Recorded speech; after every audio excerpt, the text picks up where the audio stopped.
Inno for Impact projesinin video serilerine hoş geldiniz. Bugünkü konumuz Mozaik İnsan Kaynakları Geliştirme Derneği'nin yönetim kurulu başkanı Ömer. Hoş geldin Ömer. Hoş bulduk. Aslında bu projenin gerçekleşmesindeki en önemli aktörlerden birisin. Teşekkürler. Bu süreçte seni konuk olarak almak, özellikle gençlik çalışanlarıyla paylaştığımız bu video serisinde senin fikirlerini, senin yorumlarını duymak da bizim için çok büyük bir değer.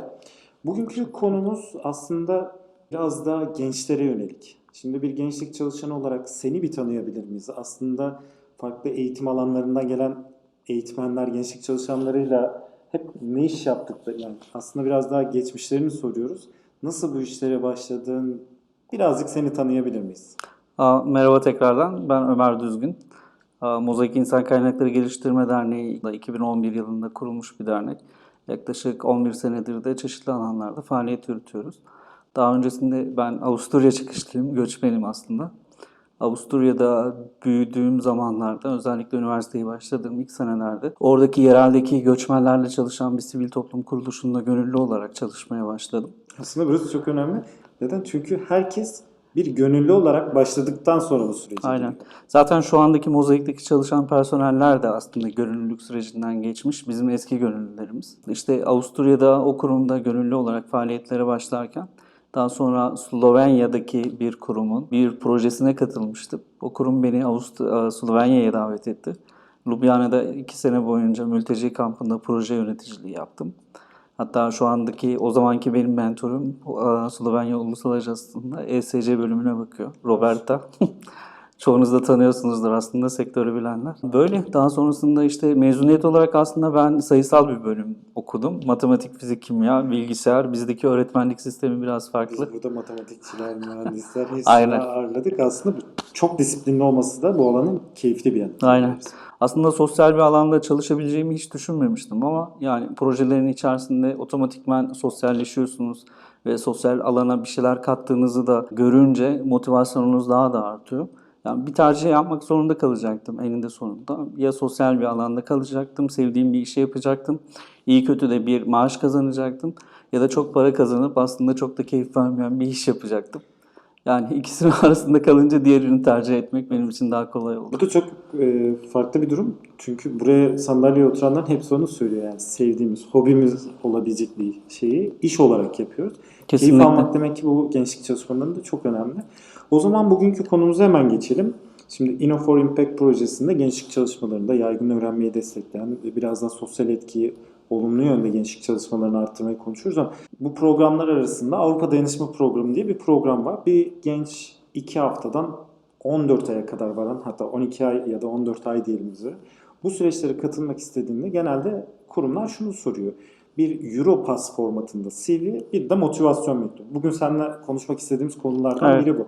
CV tamam. Europass çok güzel işleyen bir çevrim içi sistem de yaptılar. Biraz daha kolay doldurabiliyoruz ama bu motivasyon mektubu konusu, ya motivasyon mektubu konusu tam böyle sanki bizim Türk gençliğinde oturmadı gibi geliyor bana.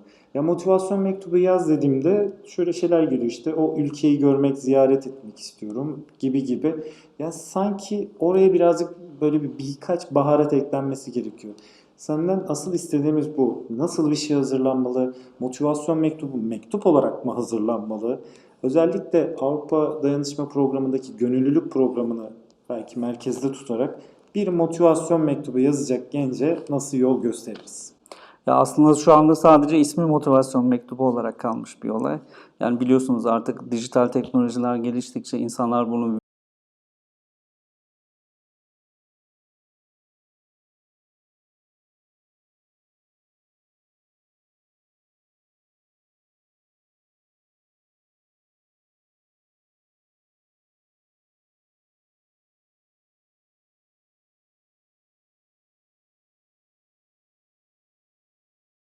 video formatında da yapmaya başladı. Motivasyon videosu. Aynen, motivasyon videosu diyebiliriz. Yani özellikle bu daha can alıcı ve kendini ifade etmekte aslında daha yararlı olduğu inancındayım. Ya motivasyon mektubu aslında bir CV'nin hani cümleleri dökülmüş şekli. Aslında CV'den çok bir farkı yok ama orada daha fazla şey anlatabiliyorsunuz. Kapasiteniz nedir? Daha önce neler yaptınız? CV noktasında da aslında değinmek lazım.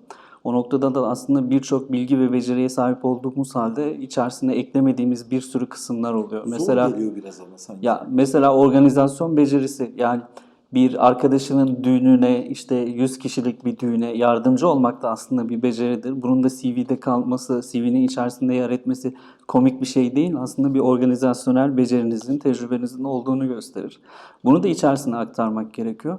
Dolayısıyla aslında motivasyon mektubu CV'nin cümleleri, kelimeleri ve birazcık daha ruh bulmuş hali.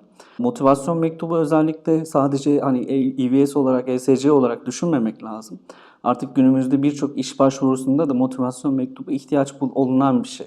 Neden bizle bu işi yapmak istiyorsunuz ya da kendinizi işte 5 sene sonra nerede görüyorsunuz falan. Aslında ESC içerisindeki motivasyon mektubu bir iş başvurusundan çok bir farkı yok. Siz bir kuruma gitmek için hangi dinamikleriniz var ya da sizi buna empoze eden, bu yönde ilerlemenizi sağlayan motivasyonunuz, daha doğrusu motivasyonunuz nedir? Neden bunu yapmak istiyorsunuz? Kendinizi nerede görüyorsunuz? Bunu yaptıktan sonra ne elde etmeyi bekliyorsunuz ve bundan benim kurumumun çıkarı ne olacak? Yani birazcık karşılıklı düşünmek lazım. Bu maddi olarak değil ama sizin o bilgi beceriniz, birikiminiz benim kurumuma ne sağlayacak ya da benim kurumuma bir aktarımda bulunabilecek misiniz? Ya basit düşünmek lazım. Bir tiyatro organizasyonu yapmışsınızdır. Siz aslında aynen tiyatro grubunuz vardır. Amatör olarak bir tiyatro oyunu sergilemişsinizdir. Bu oradaki yapacağınız aktivitede gençlerle ya da çocuklarla çok yararlı bir aktivite olarak sunulabilir. Yani bunu çok küçük olarak tek cümleyle geçiştirirseniz işte amatör olarak tiyatro oyununda yer aldım. Hayır, ama motivasyon CV'de böyle geçse de motivasyon mektubunda bunu çok açabiliyorsunuz. İşte 20 kişilik bir grupla, 2 aylık bir hazırlıkla işte şu oyunu sergiledik. Yani bu oyunu da çocuklara yönelik bir oyun halinde sergiledik. Yani bunlar çok anlam ifade eden şeyler, güzel şeyler ve sizin seçilmeniz için ya da bir sürece girebilmeniz için karşı tarafınızdaki kurumun sizi iyi tanıması için vesile olan araçlar. Ben şunu anlıyorum. Yani motivasyon mektubu dediğimizde bu illa da bir yazılı bir belge olmasına gerek yok. Bir görsel de olabilir. Bu belki bir video da olabilir. Şimdi gönüllülük geçmişin göçmenlerle olduğu için belki diyebiliriz. İşte göçmenlerle çalışmak için bir ESC çağrısı var. Gençler de oraya bir motivasyon mektubu atacak. Bu örnek üzerinden gidelim. Senin söylediğin gibi illa mektup olmasına gerek yok. Kesinlikle. Özel olması gerekiyor. Oraya yönelik hazırlanması gerekiyor ve CV ile sanki birazcık eş zamanlı gitmesi Birbirini lazım. tamamlaması gerekiyor. lazım. Daha güzel olur. Şimdi yazdık. Merhaba mı başlayalım? Ne diye başlayalım mesela? İstersen böyle paragraf paragraf gidelim. Nasıl Ya yapmalıyız? ilk başta yani tabii ki çok şu tarihte doğdum, bunları yaptım falan bundan ziyade yani doğduğunuz Onu- biliniyor aslında artık Onlar buradasınız. CV'de de var. Aynen, onlar CV'de de var. Yani okul geçmişinizden örnekler verebilirsiniz. Yani neden mesleki liseye gittiniz? Belki böyle başlayabilirsiniz. Daha doğrusu aslında ilk önce aileden başlamak lazım. Nasıl bir ailede yaşıyorsunuz? Bu ailenin size kattıkları, sizin onlara kattıklarınız, yaşadığınız zorluklar, bazen belki özel de olsa yaşamış olduğunuz, geçirmiş olduğunuz travmalar, üstünden geldiğiniz zorluklar. Bunları paylaşmanızda hiç sakınca yok aslında. Zaten bunlar açıkçası o kuruma gittiğinizde zaten belirli bir süre o kurumla sürekli iletişim halinde olacaksınız. Özeliniz de olsa zaten paylaşacaksınız bunları. Şöyle diyebilir miyiz? Samimi olun aslında. Ya tabii ki, tabii ki. Yani çünkü biliyoruz, siz de biliyorsunuz zaten birçok motivasyon mektubu iyi İngilizce bilen arkadaşlarına yazdırılmış, mükemmel bir gramatikle yazılmış, ruhsuz olan cümleler. Çok matematiksel. Bazen sadece etkinliğin tarihini Aynen. ve projenin adını değiştirip her yere gönderilen. Ya şunu söyleyebiliriz. İzleyen genç arkadaşlar varsa bunu bir gençlik çalışanı çok rahat ayırt edebiliyor ve bu sizin otomatikman ret almanızı neden Evet. oluyor. Çünkü Ondan samimi sonra- değil. Samimi Samimi olması gerekiyor ilk başta. Ya dediğimiz gibi paragraf olarak belki şöyle hani ilerlenebilir. Bir aile geçmişinizden bahsedebilirsiniz. Daha sonra eğitim geçmişinizden bahsedebilirsiniz.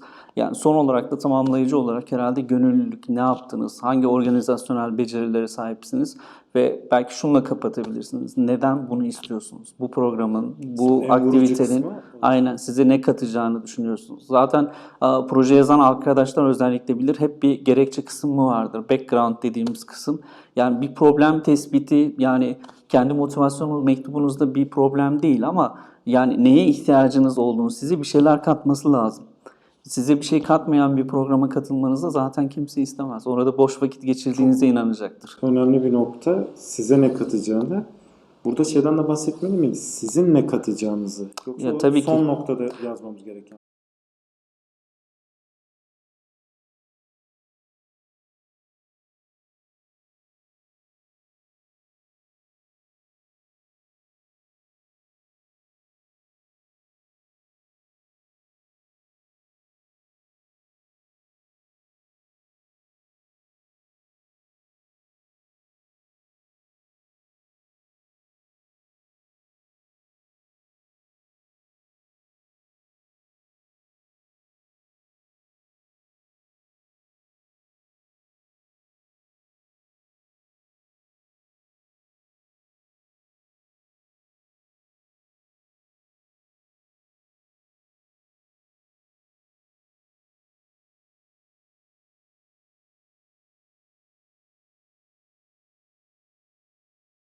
Ya iki tarafında benefit olarak ne kazanacağını bunu ortaya koymak gerekiyor. Siz sonuçta yani dediğim gibi bir bilgi, beceri ve imkanlarınız işte kapasitenizi ortaya koyacaksınız ki karşı tarafta sizden neler alabileceğini ya da sizi neden gönüllü olarak kabul etmesi gerektiğini ikna etmeniz gerekiyor. Ama dediğimiz gibi bunları aslında cümlelere dökmek çok da kolay değil. Anlıyoruz. Genelde İngilizce yazılıyor. Bütün arkadaşların zorlukları var. Ama kendi cümleleriniz olsun, kötü bir İngilizce olsun daha samimi geliyor insanlara. Yani bununla alakalı bir örnek de verebilirim. Ya hiç İngilizce bilmeyen, yes no dışında İngilizcesi olmayan bir arkadaşımız Çek Cumhuriyeti'nde özel bir kurumda. Ben imkansız olarak görüyordum ama mülakata kendisi girdi. Mülakata biz de girmedik. Sadece kurumla kendisi yaptı.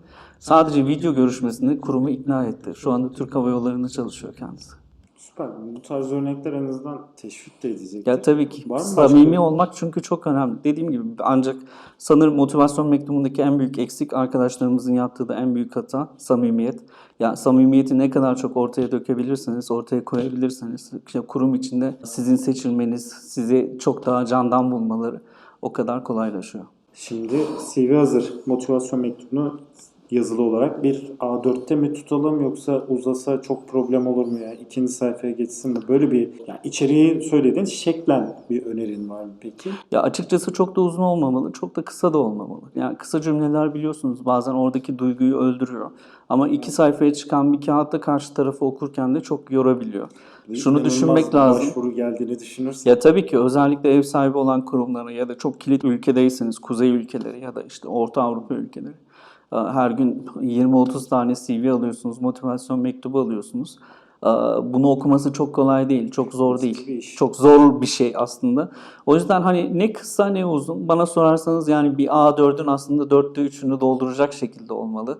Yani komple ikinci bir sayfaya geçmek yani ya bilmiyorum okuyan kesinlikle kurumlar vardır ama zorlayacaktır. Karşı tarafında insan olduğunu. Hani proje yazarken de böyle değil midir? Yani orada illa 5000 karakter yazıyor diye 4998'ini doldurmanın anlamı yok. Mesajı ne kadar öz bir şekilde verebiliyorsanız, mesaj ne kadar kolay bir şekilde gidiyorsa karşı tarafa o kadar başarılısınız Onunla ilgili demektir. benim şöyle bir tezim var. Bazı bölümler gerçekten 4-5 bin yetmiyor. Bazı bölümler gerçekten 5.000 zorlama oluyor. Evet. Siz de aslında bu bir motivasyon mektubunda zorlama hissediyorsanız uzatmamak ama gerçekten sığmıyorsa da bir sayfayı geçirmemek belki çok daha sağlıklı olur diye düşünüyorum. Evet. Senin söylediğin. Motivasyon mektubu zaten seçilmek için yeterli bir şey değil. Bunu unutmamak lazım. Motivasyon Bu da çok mektubu önemli. sadece giriş. Daha sonra online bir platformda bir görüşme sağlanılması gerekiyor. Çünkü sizin de sorularınız olacaktır. Kurumun da başka sormak istediği sorular olacaktır. Yani profiliniz uygun mu? Yani hedef kitle farklı olabilir. Yani yaşlılar, onların temizlik sorunları, hijyen sorunlarına destek olmak gerekebilir. Yani Biraz da projenin içine bakmak lazım. ya Biraz tabii da ki. şöyle bir hata oluyor. Biraz da projenin hangi ülkede ve ilde gerçekleşeceğine bakıyor bizim. Ben bunu yüzleştiğim için ve karşılaştığım için söyleyebilirim.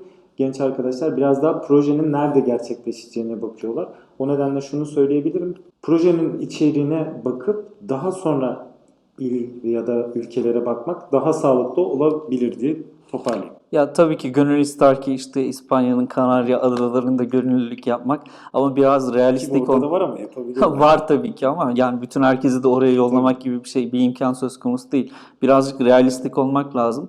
Yani benim Slovenya'ya gitmemdeki en büyük motivasyon orada bir mülteci kampının olması. O zamanki mülteci profili çok farklıydı, göçmen profili çok farklıydı ve ben şu anda hala o işlerin ekmeğini yiyorum. Yani benim bir geçmişim varsa, proje yazabiliyorsam ya da bir sosyal alanda insanlara bir şey katmaya çalışabiliyorsam bunlar hep o projenin ürünü.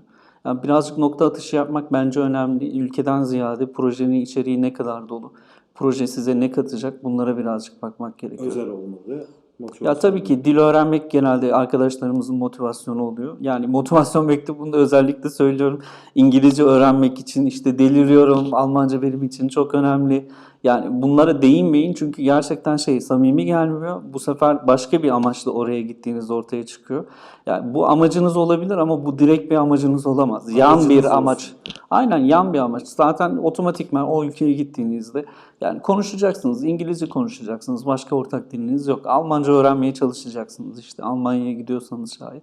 Ya bazı şeyler dile getirilmesine gerek yok. Zaten süreç içerisinde karşılaşacağınız, öğreneceğiniz, deneyimleyeceğiniz şeyler. Sizce yüzde kaçı motivasyon mektubuyla alakalı bu seçim sürecinin? Ya Ben açıkçası de bilmiyorum cevabını ama en azından senin görüşünü de merak ediyorum. Matematiksel bir formül yok mu? yani biz her zaman kurumlara CV ve arkadaşlarımızın CV ve motivasyon mektubunu bizim de yolladığımız zamanlar oluyor. Gönüllü adaylarının kendilerinin de biliyorsunuz yani kuruluşlarla, ev sahibi kuruluşlarla direkt iletişime geçtiği zamanlar oluyor. Biz yolladığımızda yani dediğim gibi her zaman samimiyet ön plana geliyor. Çünkü beraber oturuyoruz, beraber üzerinden okuyoruz. Bazen çok ağdalı bir dil kullanılmış. Yani tabii ki soğutuyor sizi. Yani yok yani o kimya uymuyor. Yani bu sizin çok relax olmadığınız, zor bir görev karşısında aslında o esnekliği sağlayamayacağınız ya da sıkıntılı bir kriz durumunda sizin esnek davranmayacağınızı da gösteren şeyler. Ya unutmayın yani sonuçta bir arkadaşınıza ya da ailenize yazmış olduğunuz o kelimeler ya da kullandığınız mesaj cümleleri falan sizin hakkınızda çok ipucu veriyor. Ki İngilizce bizim ana dilimiz değil. Oradaki yapmış olduğunuz her hata size aslında seçilmemeniz için bir dayanak oluşturuyor. İngilizcesi çok iyi artık yani çoğu profesyonel çalışan kurumlar süper bir İngilizce ile yazılmış ya da çok iyi İngilizce bilmenizle artık ilgilenmiyorlar.